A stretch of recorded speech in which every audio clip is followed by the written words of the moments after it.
الحمد لله وحده لا شريك له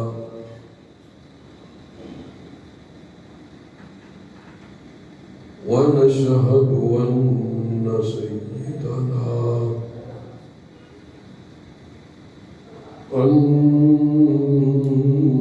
سيدنا ومولانا محمدا عبده ورسوله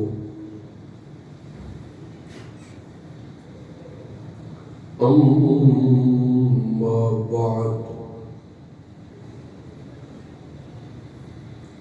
أعوذ بالله من الشيطان الرجيم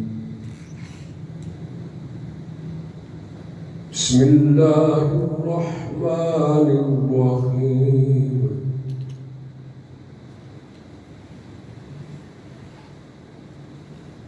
وتالله لأكيدن أصنامكم بعد أن تولوا مدبرين صدق الله مولانا العظيم وصدق رسوله النبي الكريم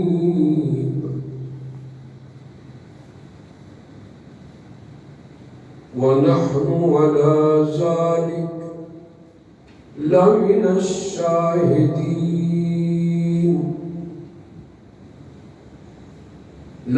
الشاهدين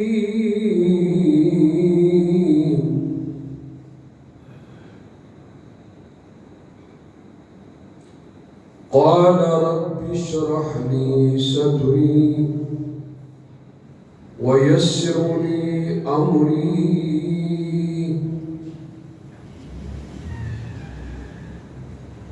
واحلل عقدة من لساني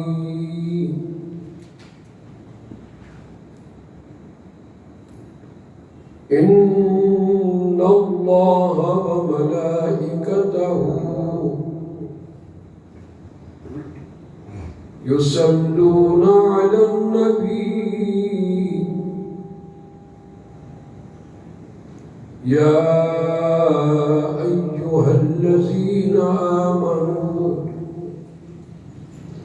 صلوا عليه وسلموا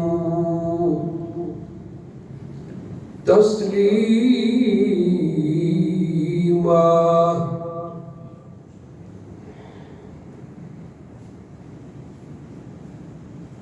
اللهم صل على محمد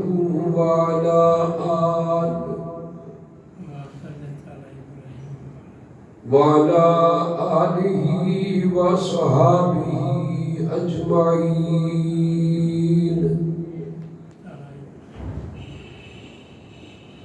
درود شریف بآواز بلند.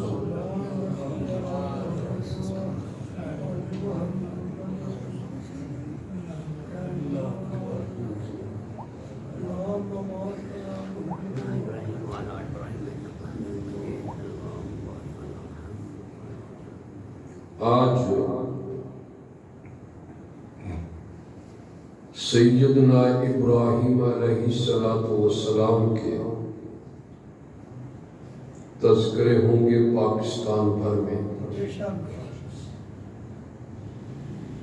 ان کے خلوص، ان کی محبت اور اللہ کے احکام کی تابعداری جو انہوں نے کی ہے، قرآن میں اللہ نے اس کا ذکر فرمایا ہے.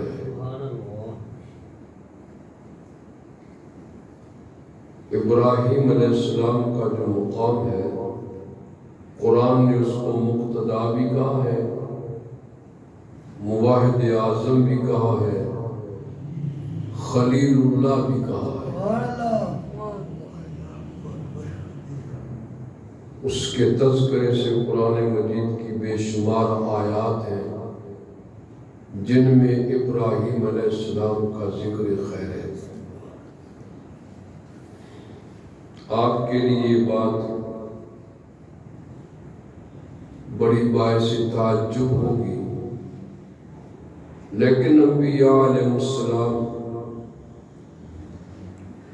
فرعون اور حامان اور نمرود کی آنکھوں میں آنکھیں ڈال کر اللہ کی توحید بیان کرتے ہوئے ہچکچاتے نہیں، ڈرتے نہیں، خوف زدہ نہیں ہوتے۔ ایک طویل عرصہ تک بابل کے کونے کونے میں اس آواز کو ابراہیم علیہ السلام نے پہنچایا، بلکہ پہنچانے کا حق ادا کیا، اور لوگوں کے دلوں میں یہ بات ڈالنا چاہیے کہ یہ بت، یہ مورتیں، یہ مندر، ان کے پاس کچھ بھی نہیں ہے، نہ یہ نفع کے مالک ہیں اور نہ یہ نقصان کے مالک ہیں۔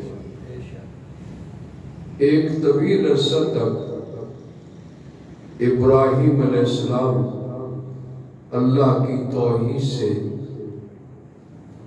اس دنیا کو، عراق کے علاقے کو گرم کرتے ہوئے اس مسئلے کو بار بار لوگوں کے ذہن میں ڈالتے ہوئے کہ عزت دینے والا اللہ ہے، موت دینے والا اللہ ہے، حیاتی دینے والا اللہ ہے، نظر کے قابل اللہ ہے، نیاز کے قابل اللہ ہے، چڑھوتی کے قابل اللہ ہے۔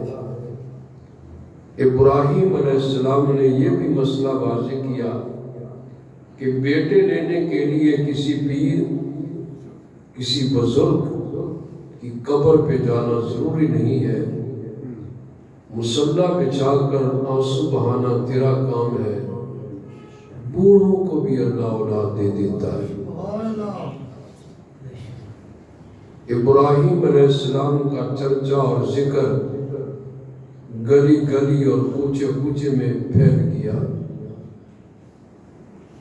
ابراہیم علیہ السلام نے سوچا کہ میں کوئی ایسا اختیار کرتا ہوں طریقہ جو قوم اپنی آنکھوں سے دیکھ لے کہ جن کو تم پکارتے اور پوجتے ہو وہ نفع اور نقصان کے مالک نہیں ہیں۔ اس سلسلہ میں انہوں نے ایک رائے عمل تیار کیا۔ اس رائے عمل کے تحت عملی طور پہ ثابت کیا کہ تمہارے بتوں کے ساتھ ایک ایسی چال چلوں گا، نہ تم روک سکتے ہو اور نہ تمہارے بت روک سکتے ہو۔ ابراہیم علیہ السلام نے ایک پروگرام کے تحت فیصلہ کر لیا۔ قرآن کے لفظ ہے تاللہ، اللہ کی قسم، تاللہ باللہ، یہ قسمیہ لفظ ہے۔ اگر کوئی قسم اٹھانا چاہے تو کہہ سکتا ہے باللہ، تاللہ، اللہ کی قسم۔ پیغمبر کو قسم اٹھانے کی ضرورت نہیں تھی، نہ بھی اٹھاتے، کر گزرتے، لیکن انہوں نے واضح کر دیا ہے کہ خلیل اللہ کے دل میں غیر اللہ کا ذرہ بھی ڈر نہیں ہے۔ یہاں لفظ قرآن کا تاللہ لاکیدن اصنامکم، اللہ کی قسم میں تمہارے بتوں کو توڑ کر رکھ دوں گا، ان کے ساتھ وہ داؤ کھیلوں گا، وہ تدبیر کروں گا کہ جو تمہارے خدا میری تدبیر کو نہیں روک سکتے، جو میری تدبیر کو نہیں روک سکتے وہ تمہیں نفع اور نقصان بھی۔ سیدنا ابراہیم علیہ السلام نے اس آواز کو اور بلند کیا۔ قرآن نے اطلاع دی ہے، بات فرعون تک پہنچی، اس نے کہا کہ کون ابراہیم ہے یہاں کوئی جو میری سلطنت کو پرا پرا کرنا چاہ رہا ہے؟ اس کو یہ جرت کیسی ہوئی ہے؟ نمرود بول رہا ہے، نمرود جس نے 1000 سال حکومت کی، ہر قسم کا لوگوں پر ظلم کیا، اور وہ کہتا تھا کہ انا ربکم الاعلی، بڑا خدا میں خود ہوں، کسی اور کو پکارنے اور کہیں جانے کی آپ کو ضرورت نہیں ہے۔ قرآن نے بڑے خوبصورت انداز میں فرعون کا مناظرہ نقل کیا ہے کہ فرعون نے، نمرود نے ابراہیم علیہ السلام کے ساتھ جو مناظرہ کیا، قرآن نے اس کو نقل کیا۔ پہلے میں مناظرہ عرض کرتا ہوں، ایک بات یاد رکھیے گا، قربانی کے دنوں میں قربانی سے بڑھ کر کوئی عمل نہیں ہے۔ قربانی کے دنوں میں کوئی عمل نہیں ہے۔ غامدی صاحب یہ کہتے ہیں کہ آپ فلاحی کاموں میں پیسہ صرف کریں۔ فلاحی صاحب، میں نے کہا غامدی صاحب کوئی دلیل ہے آپ کے پاس؟ غامدی پیدا ہو، جمے، پھر مرے، پھر جمے، پھر بھی اس کے پاس دلیل نہیں ہے۔ رسول اللہ کے صاف ترین حکم کے بعد کسی کو اور حکم کرنے کی ضرورت نہیں ہے۔ قربانی کا پیسہ قربانی ہی پر لگے، نہ کہ فلاحی کاموں پر۔ یہ قوم کو مس گائیڈ کر رہے ہیں، قوم کو غلط خبریں دے رہے ہیں۔ ابھی تو علماء زندہ ہیں، وہ گرفت کریں گے کہ غامدی جیسے ہزاروں پیدا ہو جائے، لیکن جو اہل حق ہے وہ قربانی دینے کا حق ادا کرے۔ دلائل کیا ہیں؟ شارٹ جمعہ ہوتا ہے، 1 گھنٹہ، سچی بات ہے ایسے ہی گزر جاتا ہے۔ پہلی دلیل یہ ہے کہ اِنَّا أَعْطَيْنَاكَ الْكَوْثَرَ، ہم نے تمہیں کوثر عطا فرمائی۔ فَصَلِّ لِرَبِّكَ وَانْحَرْ، وَانْحَرْ کا معنی بعض نے ہاتھوں کو سینے پر رکھنا لکھا ہے، لیکن صحیح مفہوم اس کا یہ ہے کہ تم قربانی کرو۔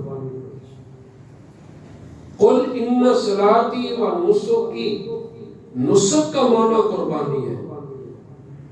رسول اللہ صلی اللہ علیہ وسلم اپنی زندگی میں جب تک رہے قربانی کرتے رہے، صحابہ اکرام نے باقاعدہ قربانیاں کی۔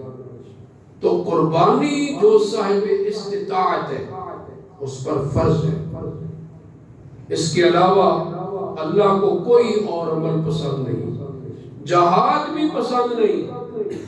صرف وہ مجاہد جو گھر سے نکلے اور خون میں لچھڑا ہوا ہے۔ آج جو اٹھتا ہے نیا مفتی اور نیا مولوی، غامدی کو آنکھ کھلنی چاہیے غامدی کی کہ تیرے یہ لفظ چیلنج ہے قرآن کے لیے، اور قرآن مجید کے ہوتے ہوئے کسی مفتی، کسی مولوی، کسی خطیب کی بات تب تسلیم کی جائے گی جب وہ قرآن کی آیت کا ثبوت دے گا۔ میں اس لیے یہ بات عرض کر رہا ہوں، آپ کو دھوکہ میں نہ ڈالا جائے کہ قربانی کے پیسے غریب کو دے دو، اور بے شمار ذرائع ہیں، صدقہ ہے، فطر ہے، اور دیتے رہیں گے، لیکن قربانی کس کا حق ہے؟ اس پر ہم انشاءاللہ کل عید الاضحیٰ ہے، اس پر ہم قربانی کے دلائل اور قربانی کے مسائل پر گفتگو کریں گے۔ ابراہیم علیہ السلام، آپ بھی کہہ رہے فرعون نمرود کے دربار میں حاضر ہے۔ یہ نمرود اور فرعون لفظ ملتے جلتے ہیں، وہ بھی بگڑا ہوا تھا، یہ بھی بگڑا ہوا ہے۔ نمرود نے اپنے دربار میں بلایا کہ ذرا بلاؤ ابراہیم کو، کون ابراہیم ہے؟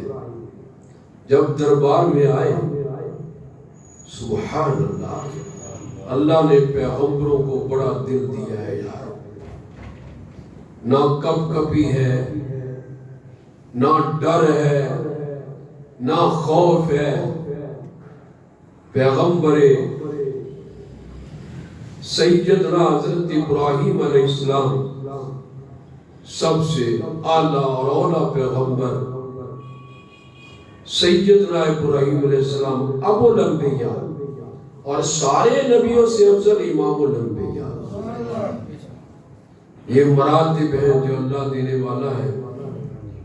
فرعون کے دربار میں گیا ہے، بلکہ نمرود کے دربار میں۔ نمرود نے دیکھا اور یہ سوال کیا، یہ میرے پاس قرآن مجید ہے،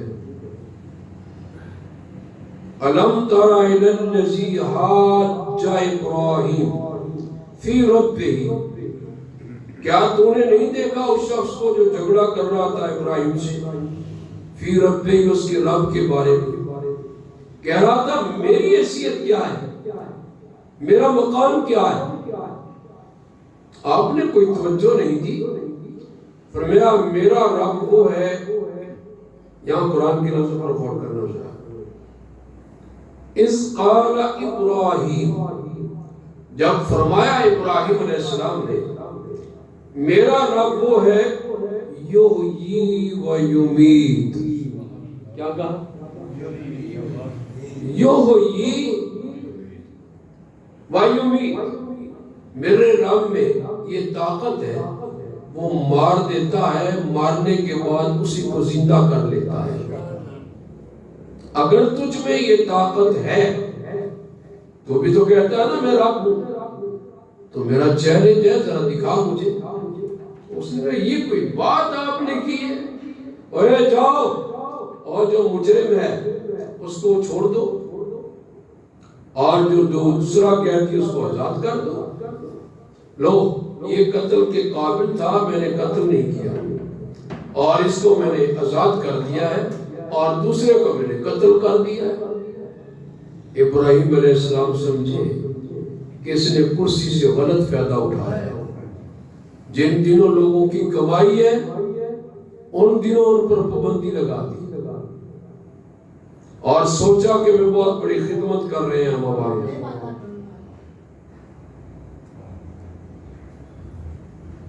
سیدنا ابراہیم علیہ السلام نے گفتگو میں الجھنا نہیں چاہا۔ میں اس کو کیا سمجھاؤں کہ اللہ جس کو مارتا ہے اس کو، اونچی آواز سے، اونچی آواز سے، اسی کو، یہ نہیں ہے کہ مجرم کو چھوڑ دیا اور ایک دوسرے آدمی کو قتل کر دیا جو مجرم نہیں تھا، اور کہا میں مار بھی سکتا ہوں اور زندہ بھی۔ ابراہیم علیہ السلام اللہ کے پیغمبر تھے، پیغمبر کا مقابلہ دنیا کی کوئی طاقت نہیں کر سکتی۔ پیغمبر کا عقل اعلیٰ، پیغمبر کی سوچ اعلیٰ، پیغمبر کا کردار اعلیٰ، پیغمبر کی بات اعلیٰ۔ پیغمبر جب بات کرتا ہے تو اس کا جواب دنیا کے فیلسوف اور دانا نہیں دے سکتے۔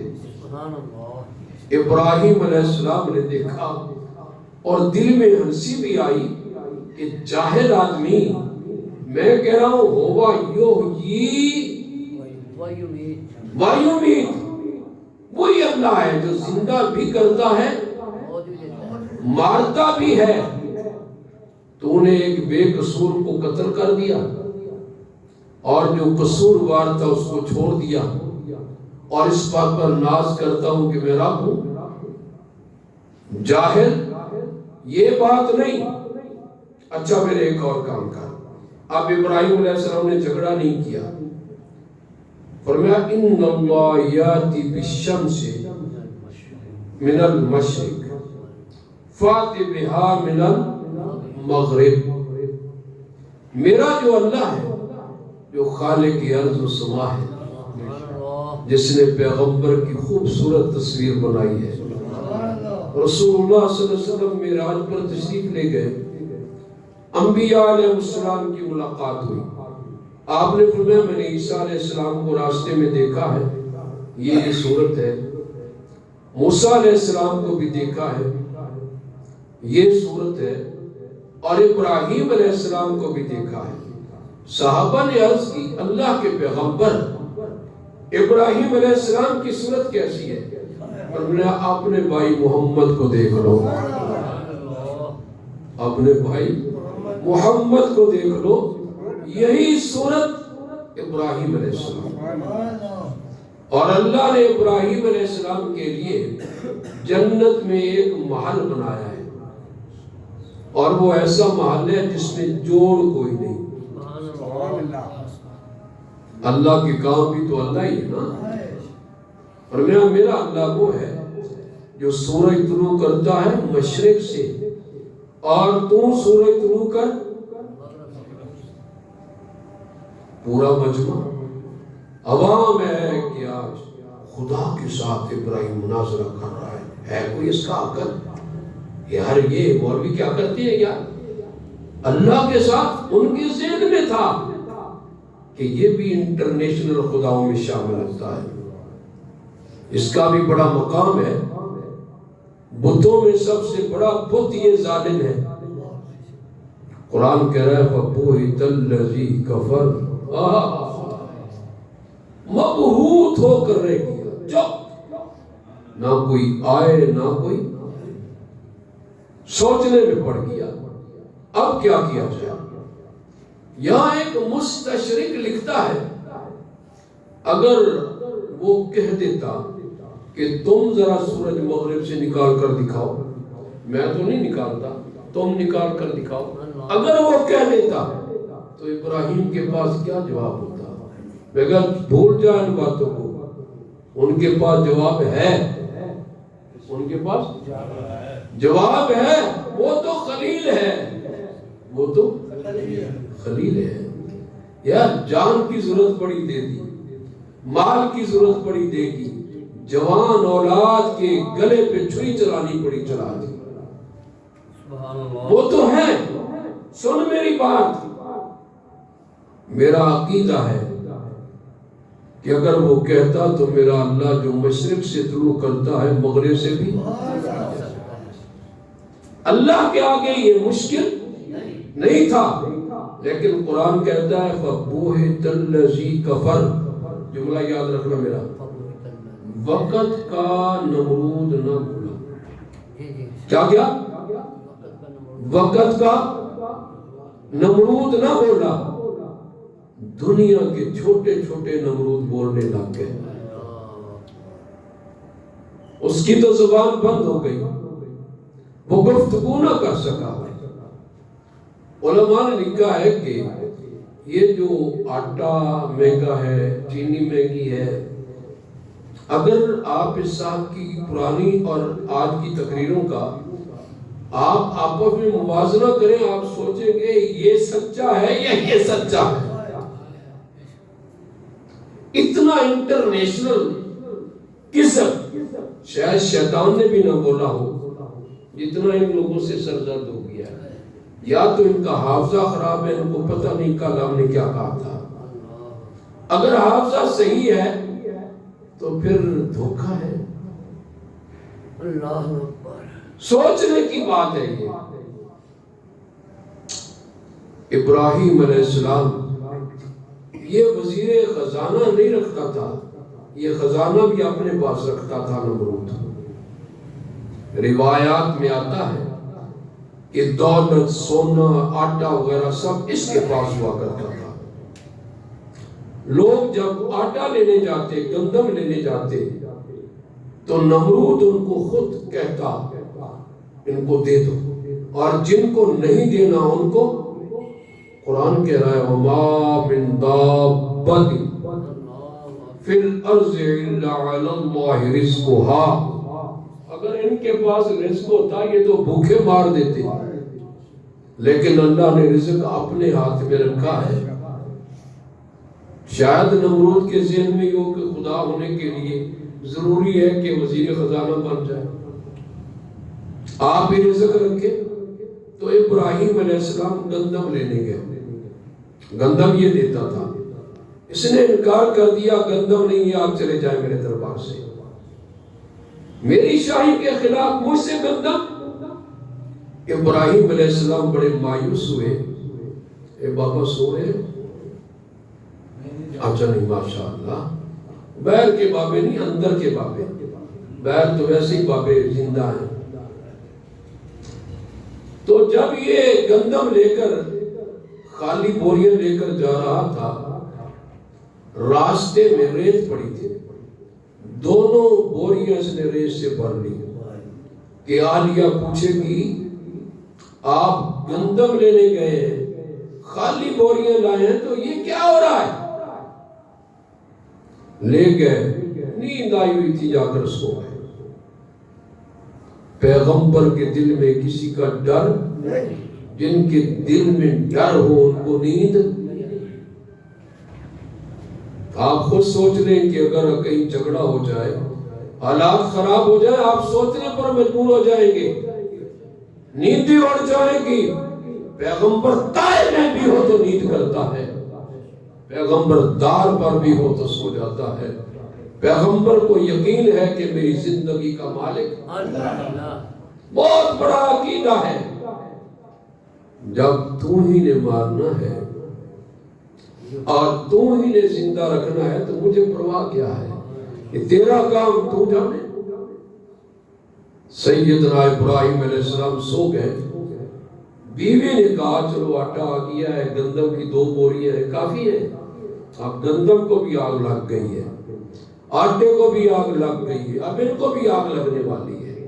جو کسی کو ہے جلاتا، خود بھی جلتا ہے ضرور، شمع بھی جل جاتی ہے پروانہ جل جانے کے بعد۔ اصول قدرت ہے، جو کسی کو تنگ کرتا ہے اس کو تنگ کیا جاتا ہے، اللہ خود اس سے حساب لیتا ہے۔ بیوی نے بسم اللہ پڑھی، خوبصورت آٹا خوشبودار نکل رہا ہے، آپ نے روٹیاں پکائیں، کھانا تیار کیا۔ ابراہیم علیہ السلام اٹھے تو کہا بیگم کیا کر رہے ہو؟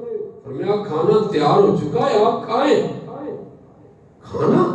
تو آٹا کہاں سے؟ دل میں بات آئی، تو کہاں دل میں آیا؟ یہ تو اس کی طرف سے ہوا ہے انتظام۔ روٹیاں پک گئی، ابراہیم علیہ السلام کھا رہے ہیں اور اس کا ذکر کر رہے ہیں۔ وہی جو تم نے ریت ڈالی تھی، اللہ نے ریت کو کنورٹ کر دیا گندم میں۔ سمجھتا کیا ہے تو یہ سمجھتا ہے میں نے آٹا روک لیا، ابراہیم روک گئے، ابھی تو ابراہیم کے پرواز کا وقت ہے۔ تقریریں بڑی کی، جلسے بڑے کیے، قوم میں کوئی مسلمان نہیں ہوا، پوری قوم میں 3 مسلمان تھے۔ کتنے؟ ایک سیدنا ابراہیم علیہ السلام، ایک سیدہ حضرت ان کی اہلیہ سارہ رضی اللہ تعالی عنہ، اور ایک لوط علیہ السلام۔ 3 مسلمان تھے پوری دنیا میں۔ بابل میں آگ لگی ہوئی تھی، ایک مندر تھا بہت بڑا جس میں بت پڑے تھے۔ سیدنا ابراہیم علیہ السلام نے ایک وعدہ کیا تھا، قرآن مجید کہتا ہے، یہاں ابراہیم علیہ السلام کا وہ واز ہے، اس سے قبل کہ اس واز کی طرف جاؤں میں آپ کو تھوڑے سے دلائل دینا چاہ رہا ہوں۔ سورۃ شعراء ہے اور 371 اس کا صفحہ ہے۔ 371 صفحے میں اللہ نے توحید کے دلائل دیے ہیں۔ اللہ فرماتے ہیں کہ اس نے جب پوچھا میرے علاوہ بھی کوئی تیرا رب ہے، میرے علاوہ بھی کوئی تیرے رب ہے؟ فرمایا جی ہے میرا رب۔ کون ہے میرے علاوہ تیرا رب؟ اب سیدنا ابراہیم علیہ السلام قرآن کی بارش برسا رہے ہیں کہ میرا رب یہ ہے۔ سورۃ شعراء میں اللہ نے تذکرہ کیا ہے، صفحہ نمبر 371۔ آپ قرآن سننے کے لیے تیار رہیے گا اور سوچئے گا کہ سیدنا ابراہیم علیہ السلام دلائل دے رہے ہیں، میرے رب کا تعارف سنیے، میرے رب کا اعوذ باللہ من الشیطان الرجیم، بسم اللہ الرحمن الرحیم۔ کہنے لگا نمرود وقت تیرا رب کون ہے؟ فرمایا میرے رب کا تعارف سنیے گا۔ اللہ کا قرآن کہہ رہا ہے قال رب السماوات والارض، جس نے آسمان بنائے زمین بنائی، وما بینہما ان کنتم موقنین، اور جو آسمان و زمین کے درمیان ہے ان کو بھی بنایا تاکہ تم یقین کر لو۔ ذرا غور کرنا، چاند کو بنایا، اس کو روشنی دے دی، تاروں کو بنایا، اس کو ضیاء پاشی دے دی، رات کو بنایا، اس کو ظلمت دے دی، سورج کو بنایا، اس کو دن کا چراغ بنا دیا، سراجا منیرا۔ فرمایا میرا رب یہ ہے۔ قال لمن حوله الا تستمعون،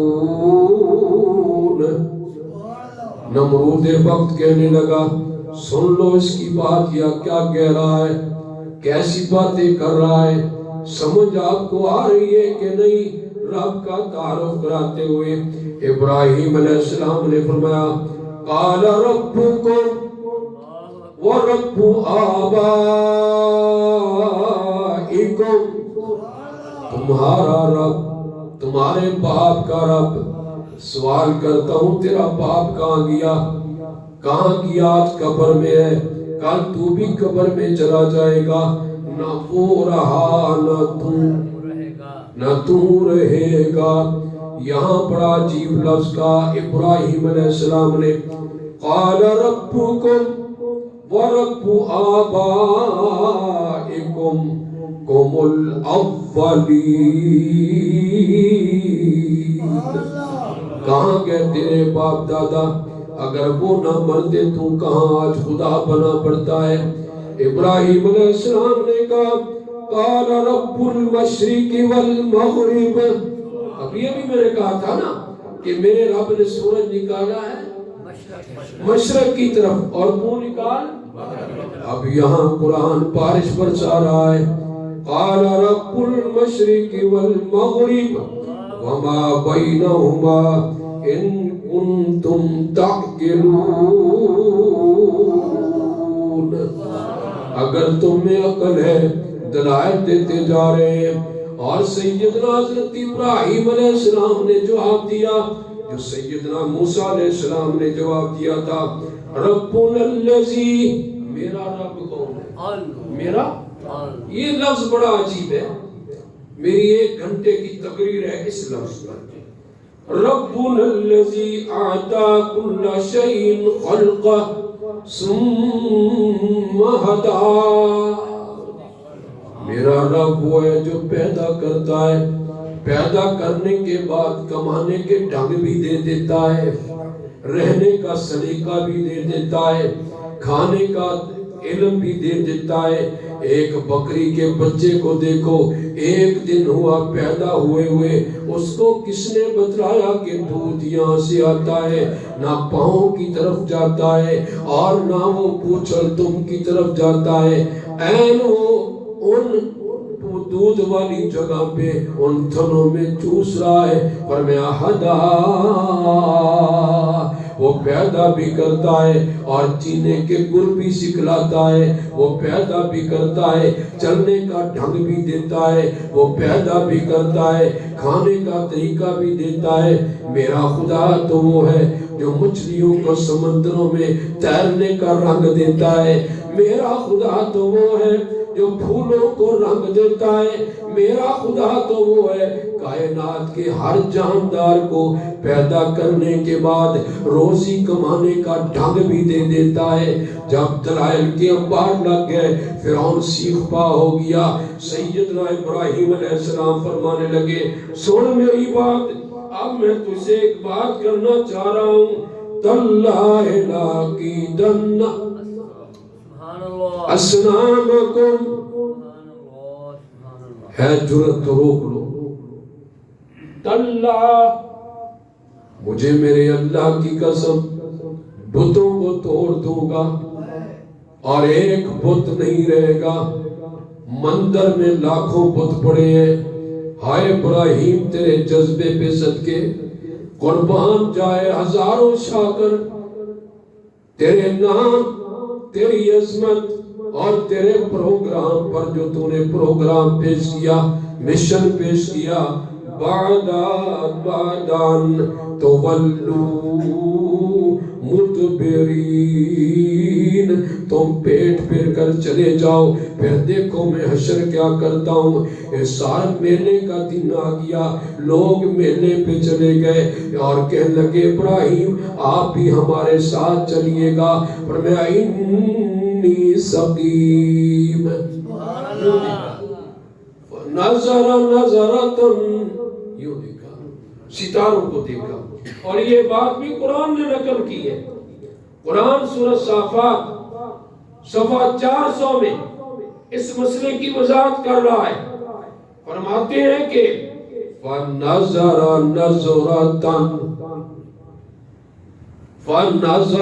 نَظْرَةً فِي النُّجُومِ،